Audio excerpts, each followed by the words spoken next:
Hello, moi c'est Magali Zarka et je suis coach et mentor pour les professionnels du mariage. Et aujourd'hui, on parle de entreprendre dans le mariage, la réalité derrière les paillettes. C'est parti. Salut Mada. Salut. Donc on va voir les coulisses là. On va voir les coulisses. J'adore. C'est quoi le mythe le plus ancré sur les pros du mariage? Le mythe le plus ancré sur les pros du mariage, c'est que on glande rien, qu'on est là pour boire et manger. Ah oui. Ah ouais? Oui. Oh, incroyable. Bah oui, toi, c'est trop cool. Tu travailles sur les meilleurs moments de la vie de quelqu'un et du coup, tu peux manger des petits fours et boire du champagne tous les week-ends. Ok. Ah bah oui, on nous l'a dit souvent, ça. Il y a ça ou... qu'est-ce qu'on nous dit aussi? Ah oui, mais toi, tu travailles que l'été. Ça, c'est pas T'es mal saisonnier. aussi. Bah oui. Ok. Donc, en fait, l'hiver, on n'organise pas, on shoote pas, on fait rien, tu vois, sur les mariages. On prépare pas la saison, tu vois. Donc, comment tu fais pour vivre l'hiver? On nous pose souvent cette question, tu vois. Donc, ça, c'est les mythes les plus courants. Qu'on doit être riche. Alors que, bon, on sait que sur certains métiers, la rentabilité, voilà, il faut bien la creuser, tu vois, pour pouvoir être sûr que ça soit rentable. Et comme tu es sur un métier passion, souvent, tu as tendance à mettre plus de temps, plus d'énergie et de faire payer moins que sur un métier où tu comptes tes heures et que tu vois. Ouais, le côté j'ai de la chance de faire ce métier, donc... C'est ça. On se dit, bah oui, mais j'aime trop ce que je fais. En plus, c'est pour un moment heureux. Donc, du coup, j'ai du mal à facturer, quoi. Et donc, si c'était pour un moment malheureux, ce serait plus facile de facturer? Non, je pense pas non plus. Ouais, je pense que sur un moment malheureux, c'est pareil. Alors, je sais pas, parce que on faudrait demander à Solène. Je pense que les pompes funèbres, des fois, peuvent se mettre bien, tu vois, sur la partie funéraire. Mais je pense que, tu vois, les officiantes funéraires, elles doivent se dire la même chose aussi. Oui, mais c'est un moment malheureux, j'ai du mal à facturer, tu vois. Mais bon, voilà, comme on aime ce qu'on fait, souvent on a du mal à facturer. Donc là, c'est souvent comme ça qu'il faut venir chez moi pour qu'on regarde justement si c'est rentable ou pas ton histoire, tu vois. En plus, tu disais que le métier le moins rentable de l'industrie du mariage, c'était wedding planner, alors que potentiellement, c'est peut-être le plus gros budget, non? Dans un mariage. Est-ce que c'est ça le plus gros budget? Est-ce que c'est ce que les mariés vont mettre à part le lieu, tu vois? Non, alors, c'est marrant parce qu'on parlait de ça, je sais plus si c'était dans un podcast ou si c'était en real life, tu vois, parce que je fais tellement de podcasts que je sais plus si je parle en podcast ou en tu vois, en one-to-one, mais on me dit souvent, oui, mais nous, on n'est pas nécessaire, on n'est pas, tu vois, on vient après le reste, etc. Donc là, en gros, les mariés, quand ils arrivent sur un mariage, ils vont se dire, OK, je bloque le lieu, le traiteur, le photographe. Et tous les autres prestataires sont non indispensables. Et d'ailleurs, sous la vidéo où je disais que le métier de wedding planner n'était pas assez reconnu, etc., on m'a dit oui, mais bon, c'est du luxe, le métier de wedding planner, etc. Et en fait, j'ai rappelé à cette personne que tous les métiers du mariage sont du luxe parce qu'en fait, la seule chose qui est obligatoire dans un mariage, c'est d'aller à la mairie et d'avoir 2 témoins. C'est tout, en fait. Donc, tout le reste, lieu, traiteur, photographe, tout ce que tu veux, wedding planner, officiante, DJ, non, c'est du luxe, c'est du plus. Donc, on est tous à la même enseigne. Et moi, ce qui me rend dingue, c'est quand les autres pros du mariage se tirent des balles entre eux en disant « Oui, mais toi, tu fous rien et moi, je fous rien. Et enfin, moi, je travaille plus que toi. » Et tout ça. Ça me rend dingue. Ouais. Parce qu'en fait, on est dans le même métier. On devrait tous avoir les coudes soudés, quoi. Ouais, surtout si l'autre fout rien, s'il n'est pas content, il a qu'à faire le métier de l'autre. C'est ça. Mais il y en a un qui a dit, je vais changer, moi je vais devenir officiant. Ouais, mais il se rendait pas compte de la charge de travail quand même que c'est, tu vois. Ouais. Alors oui, tu viens, il y en a un qui a mis un micro, 1 heure de présence, 1200 balles, c'est bon. Alors déjà, si je lui dis que moi j'étais à 3000, je pense qu'il va faire un arrêt cardiaque. Mais en fait, il n'y a pas que ça. Il n'y a pas juste un micro et un discours. Enfin, si tu fais bien ton métier, il y a apprendre à connaître les futurs mariés. Il y a gérer les discours des autres, enfin toutes les personnes ma partie préf, gérer voilà tous les papas qui veulent faire des discours de 25 minutes, les témoins qui se disent je veux faire une chanson paillarde, le frère ou la sœur qui dit bah moi j'ai l'habitude de parler donc j'ai pas besoin de vous. Donc je vous envoie pas mon discours et puis la veille ah bah non mais j'ai trop peur de parler donc du coup je fais pas mon discours. Voilà, ce genre de trucs-là. Donc ça, les émotions des mariés, tout ça, apprendre à les connaître, écrire. Tu vois, c'est pas que juste tu fais un petit discours. Il y en a qui font ça. Mais si tu fais bien ton taf, tu fais pas comme ça. De toute façon, c'est le prix de l'expérience délivrée. C'est le souvenir, c'est l'émotion que tu vas fournir, que tu vas délivrer, que tu vas créer chez les gens. Oui, et puis il y a aussi savoir écrire quelque chose qui a un sens, quelque chose qui amène des émotions, qui soit dans la bonne dynamique, que les discours soient dans le bon sens, que tu vois, enfin, il y a un million de choses à faire. Mais voilà, quand les gens te disent ouais, mais toi tu fous rien et moi je fais tout dans le même milieu du mariage, moi ça me. Ça a l'air sympa. Bah ouais. Les coulisses. Est-ce qu'on idéalise trop ce métier? Parce que tout est présenté comme magique sur Insta. Tu vois, les shootings. Bah, je pense qu'on idéalise beaucoup les métiers du mariage en se disant, bah, comme je te disais tout à l'heure, que nous, on boit du champagne et on mange des petits fours, que c'est facile, que... Enfin, quand je vois, tu vois, une de mes clientes et amies qui s'appelle Cora, qui est enceinte de 6 mois et qui est en train de s'arracher à faire des décors sur mesure de malade où en fait faut porter, faut machin. Bon là elle porte plus, mais enfin on se rend pas compte de tout ce que c'est en fait la machine en fait qu'il y a derrière un truc où les invités arrivent et ils voient un beau décor et une belle journée, ils vont manger, ils vont boire et après ils vont faire la fête et c'est terminé.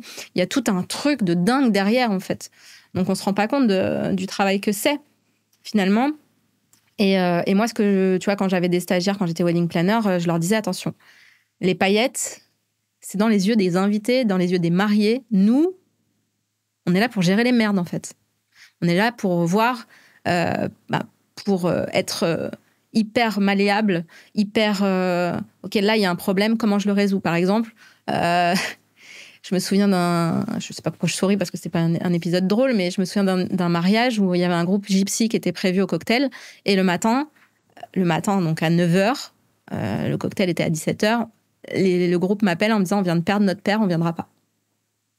Oh, right, tu vas pas leur dire bah si vous venez quand même, tu vois, c'est pas possible en fait. Il est mort dans la nuit, enfin tu vois.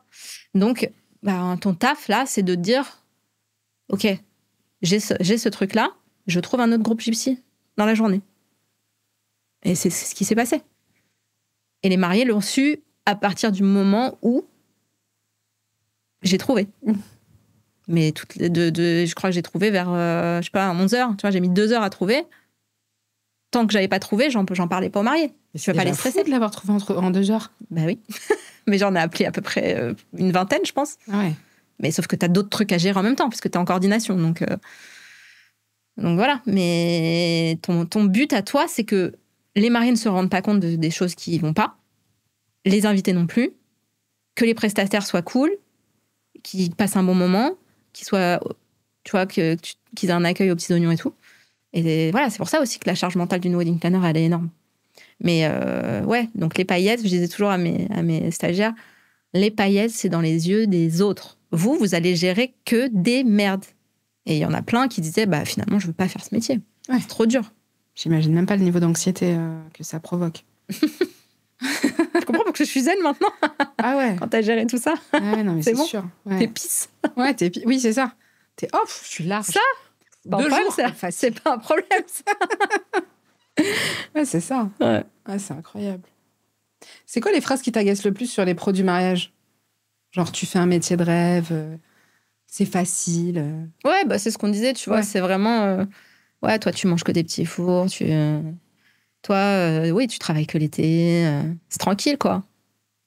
Ouais. Alors que c'est c'est des métiers où il y a tellement d'émotions à gérer, tellement de d'histoire de planning aussi. Enfin, tu vois, il faut être pro, mais en même temps, limite psy.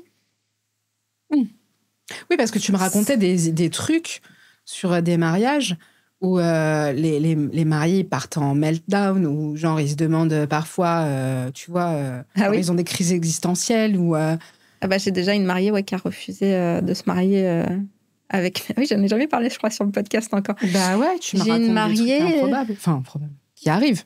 Ouais. J'ai une mariée qui a... Je pense qu'il y avait un petit peu déjà des doutes dans sa tête. Et en fait, en remplissant mes questionnaires d'officiante, s'est rendu compte qu'elle ne voulait pas se marier. Bon. Donc, la question, c'était quoi l'amour pour toi avant et c'est quoi maintenant? Pour voir si ça a évolué, tu vois.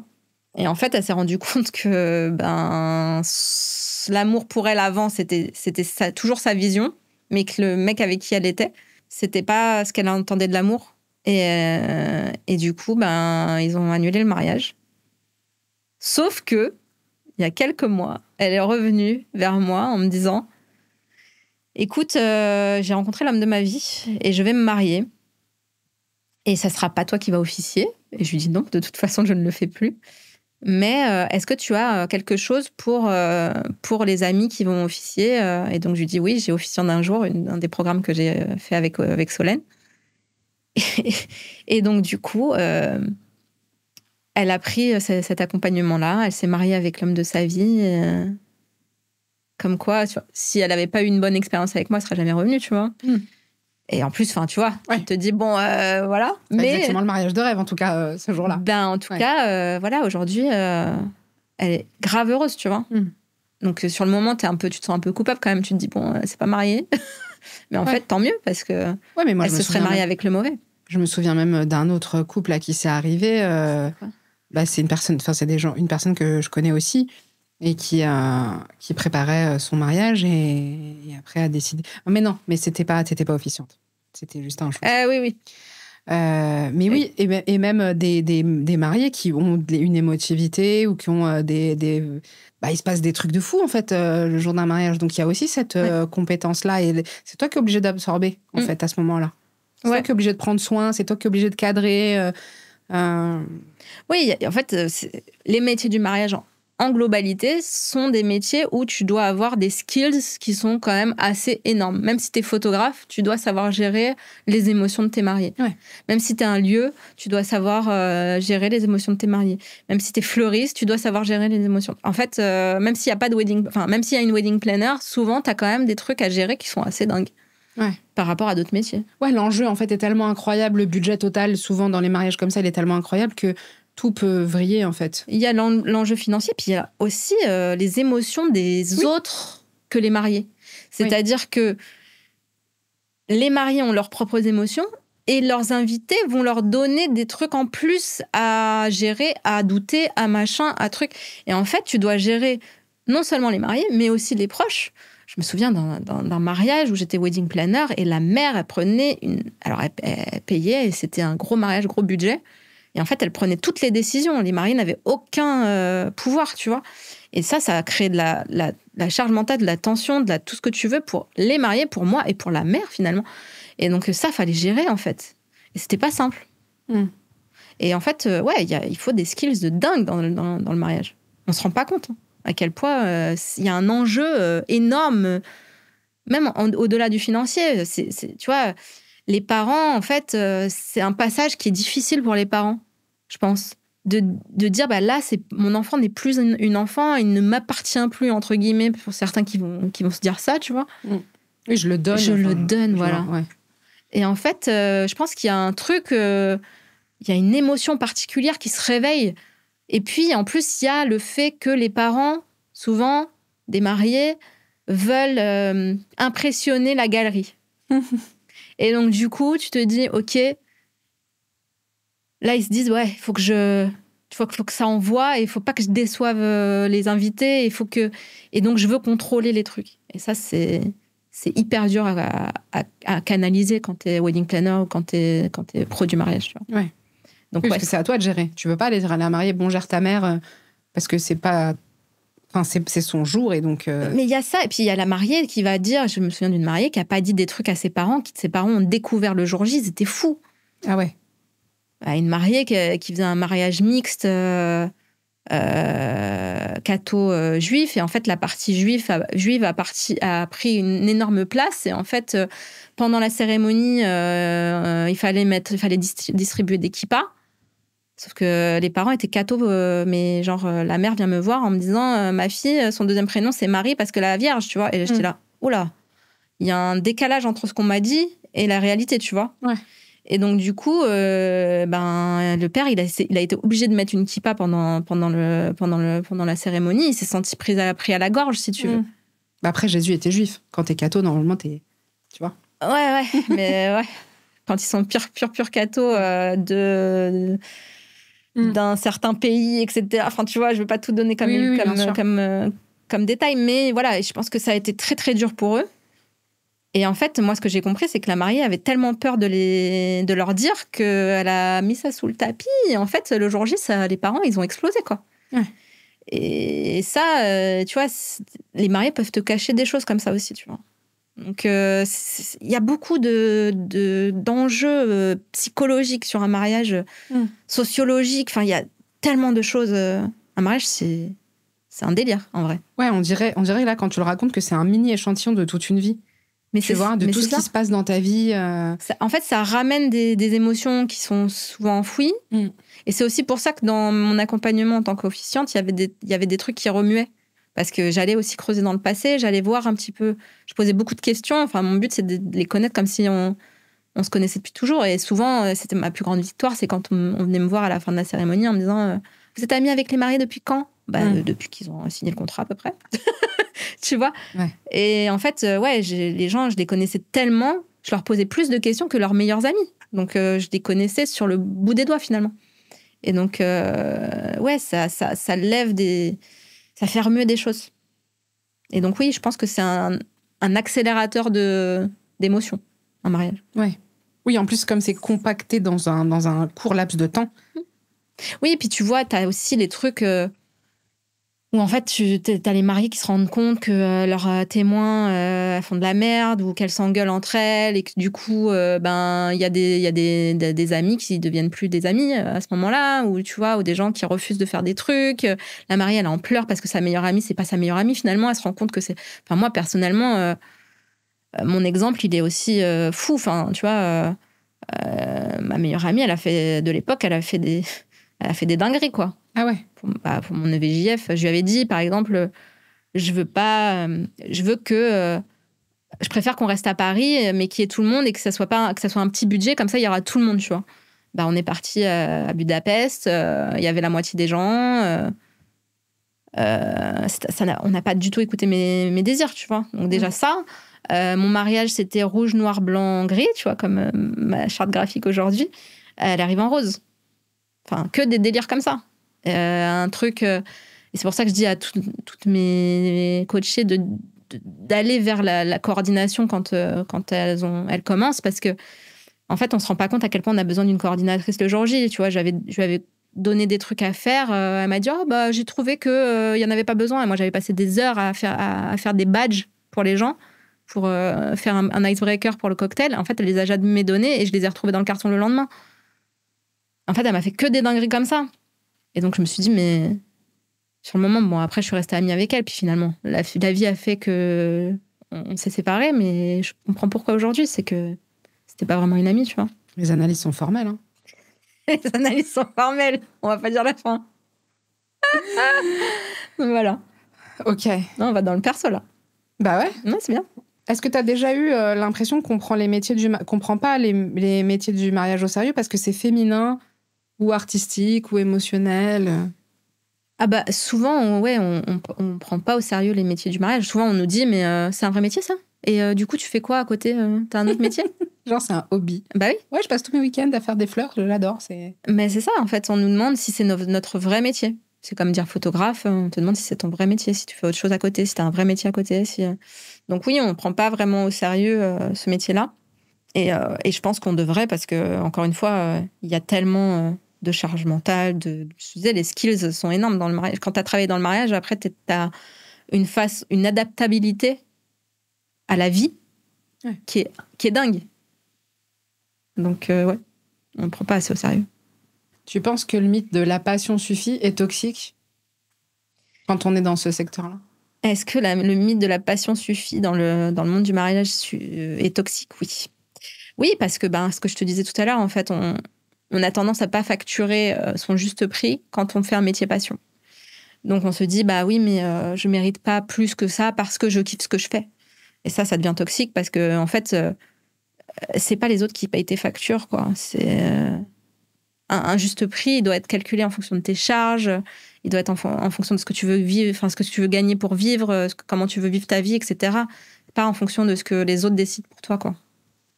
Ouais, et puis de dire c'est un métier passion, donc j'ai pas besoin, ça veut dire qu'on peut pas avoir les deux. On peut pas avoir la passion et la rentabilité, ce qui est quand même comme si la croyance inverse de ça, l'une des croyances inverses de ça, ce serait de dire comme j'ai un job horrible, mais je mérite de gagner ma vie. Ouais.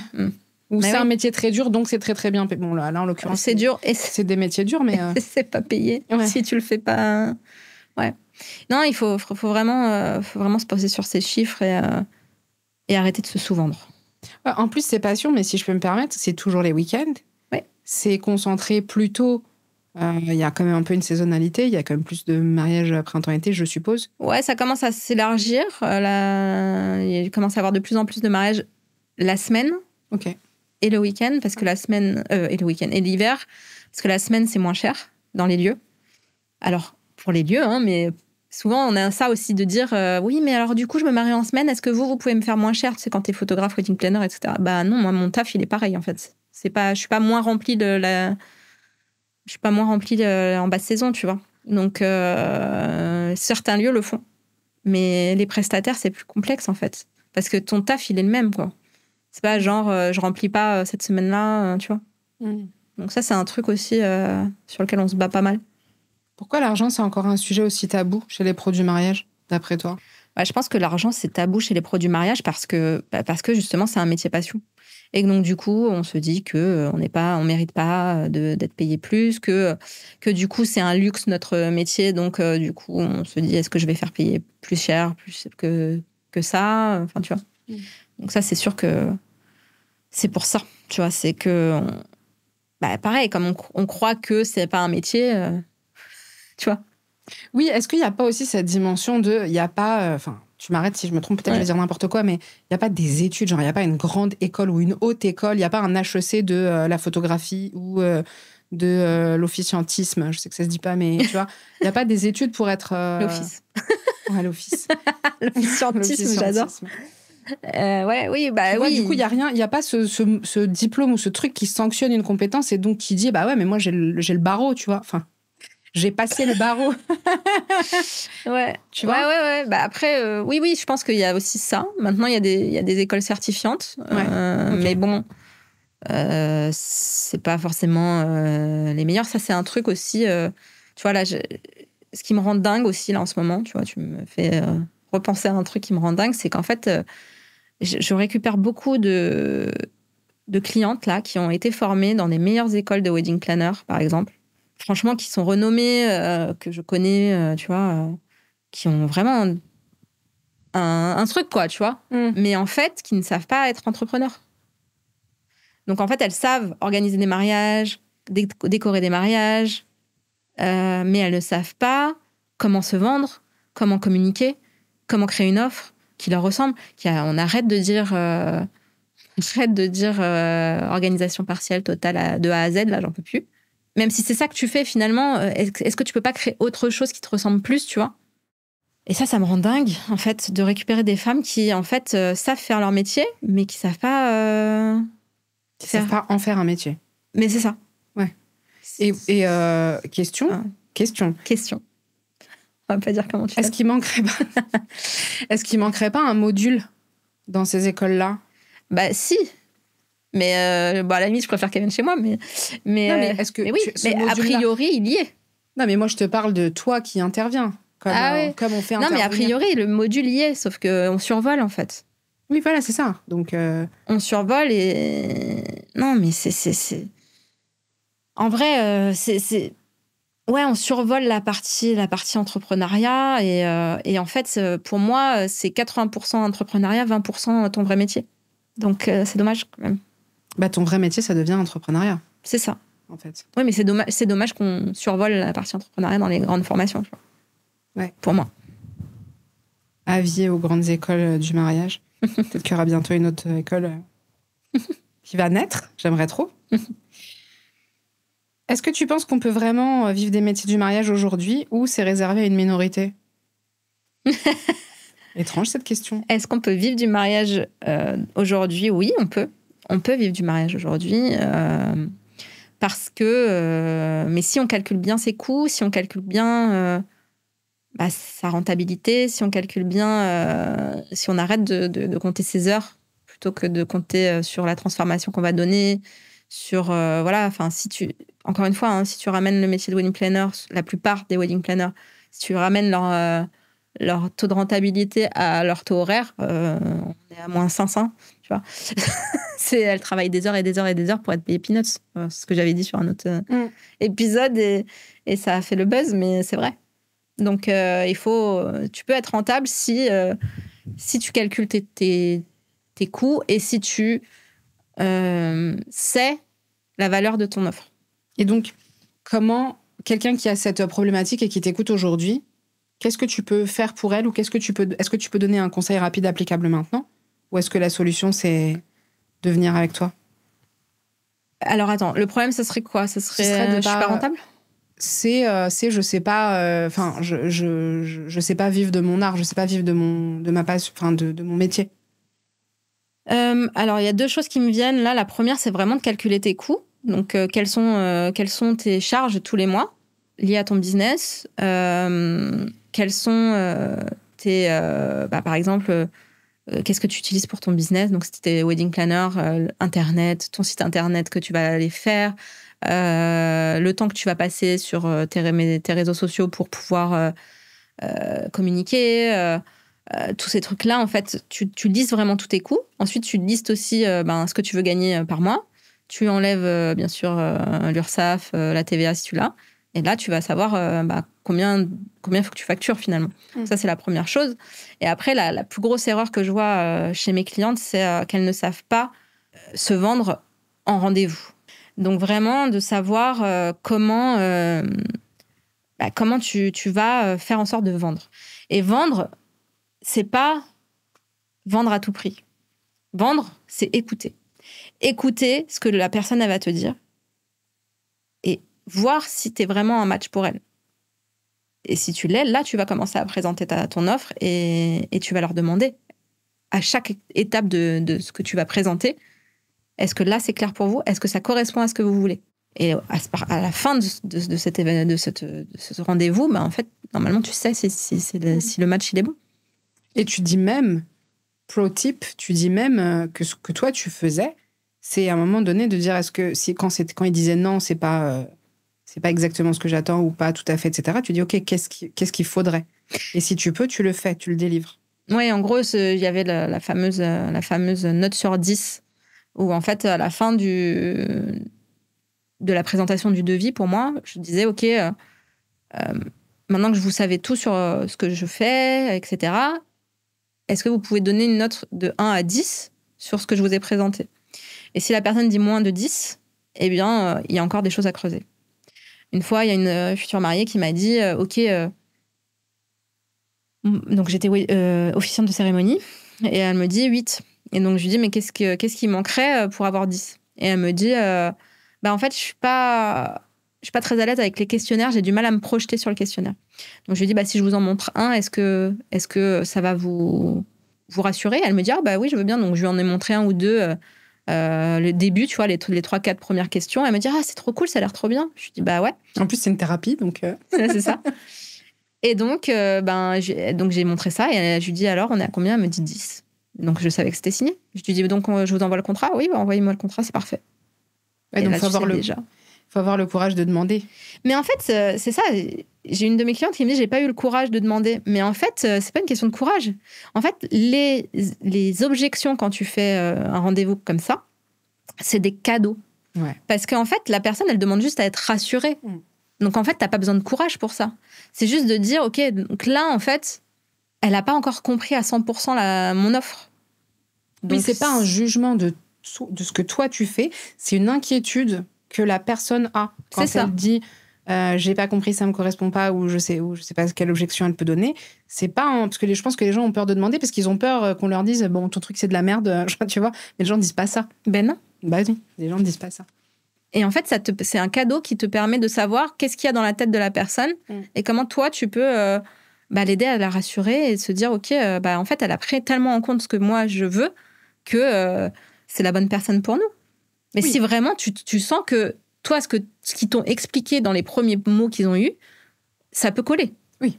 Moi, si tout de suite je vois qu'il y a, tu vois, par exemple, si je suis officiante et qu'on me dit, moi, je veux un show où en fait on fasse que de l'humour et que la personne elle parle sans regarder ses notes et que en fait elle me fasse un one-man show, ce qui existe dans le milieu du mariage, c'est-à-dire il y a des comédiens qui font ça, c'est vraiment un show. Ouais. Je les envoie vers les personnes qui font ça. Et j'arrête là le truc. Et c'est ce que je disais à une de mes clientes cette semaine. On a fait, ou la semaine dernière, on est lundi, on a fait le rendez-vous et je lui dis, mais moi, plus je disais aux gens, je ne veux plus être officiante, plus ils me disaient, c'est toi qu'on veut. Ouais. Non, je ne veux plus être officiante. Oui, mais en fait, on veut personne d'autre que toi. Ouais, mais c'est le truc de la rareté, je pense. Ouais. Suis-moi, je te fuis, suis-moi, je te suis. Mais c'est vraiment ça. En fait, c'est ce que je lui disais à ma cliente et je l'ai dit à une autre cliente juste avant. Plus tu vas dire aux gens, tu vois, on se présente en disant oui, même si c'est non, dites-moi. Alors ça... Comment ça, même si c'est non? En gros, c'est une de mes clientes qui disait à ses clients, enfin ses prospects, voilà le devis, même si c'est non pour vous, dites-le moi. Donc suggestion hypnotique, c'est non? Pour moi, c'est genre... en fait, ça veut dire s'il vous plaît, j'ai besoin de signer. Ah bah pour moi, ça veut dire tu vas dire non. De toute façon, quoi qu'il arrive, tu diras non. Donc je m'apprête déjà à dire non. Moi, quand quelqu'un me propose un truc comme ça, parce que moi, du coup, je suis pas cliente mariage du tout, mais je suis cliente de plein d'autres trucs, et notamment de ma propre industrie. Quand les gens me disent non, mais comme on est collègues, vas-y, je te fais gratuit et tout, moi, je me fais dis-moi combien tu voudrais mettre ou je sais pas quoi. Moi, ça me tend parce que je me dis mais pourquoi elle n'est pas sûre de sa valeur? Pourquoi elle ne prend pas le vrai prix? Ça veut dire que c'est tout pourri. Tu vois, moi, je me dis, bon, c'est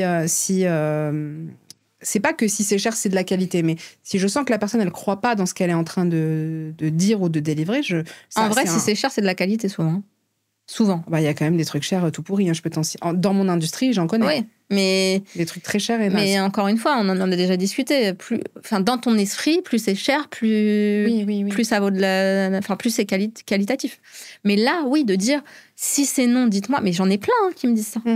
Qui, en fait, disent, si c'est non, dites-moi quand même. Mais en fait, non, tu dis pas ça, en fait. Ouais.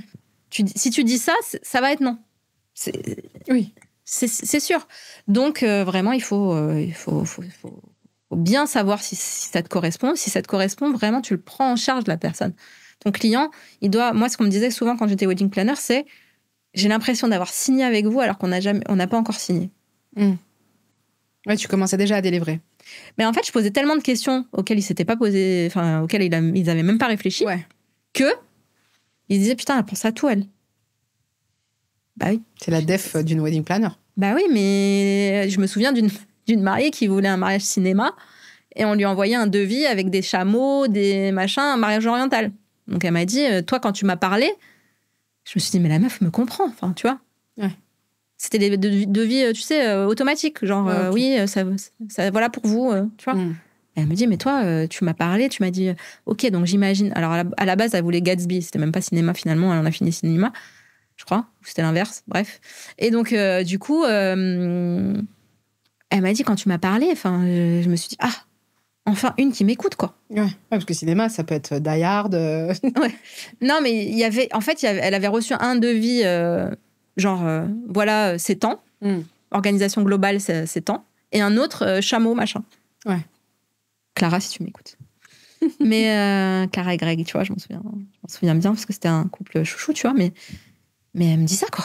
Elle me dit, mais donc quand tu m'as parlé, je me suis sentie écoutée. Donc c'est ça, en fait. Il faut que tes futurs mariés, ils se sentent écoutés, pris en charge dès le début. Et surtout, écouter. Et aller vers, ensuite, leur proposer la meilleure solution pour eux, quoi. C'est ça le secret, alors.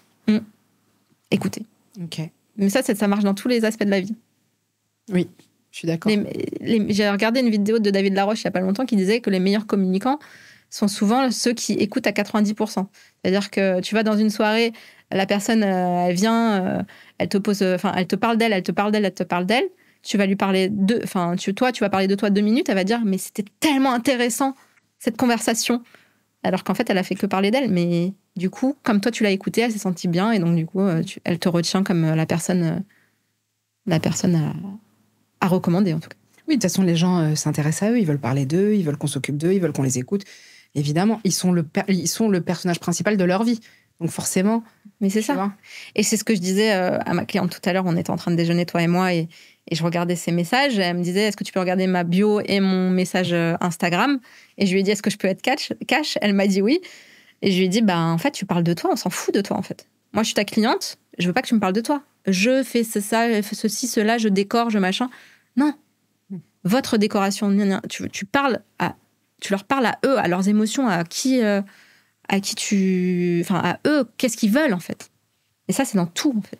Tu parles à tes clients, tu leur parles à eux, tu leur parles pas de toi. Alors, bien sûr, tu peux parler de toi de temps en temps en disant, voilà, je suis comme ci, je suis comme ça, je mange du fenouil, gna gna gna. Mais 90% de ton contenu, tu leur parles à eux. Yes. Voilà. Ok. On a fini cet épisode? On a fini cet épisode. Eh clap de fin. Salut. Salut.